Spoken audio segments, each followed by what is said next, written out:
How to fix can't install app on Google Play Store on Android. So right here you can see I'm trying to install the Amazon shopping application, but it just gives me this error that says cannot install the application.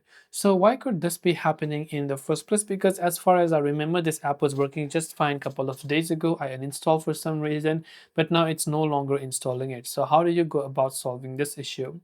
In order to solve this issue, first of all, what we will do is we will simply go ahead and then close Google Play Store completely from the background.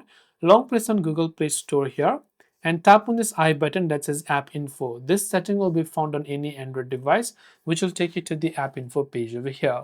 Now from here, go to this option called Storage Usage and clear the cache files and also clear the data of Google Play Store.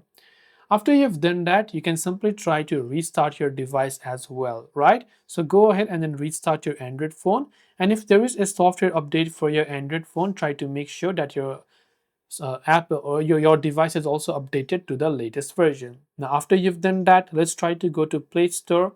It might work, it might not work for some of you, but if this video helped you, do make sure to leave a like and subscribe to our channel. If you have any questions, feel free to leave them down. Thank you for watching and see you in the next video.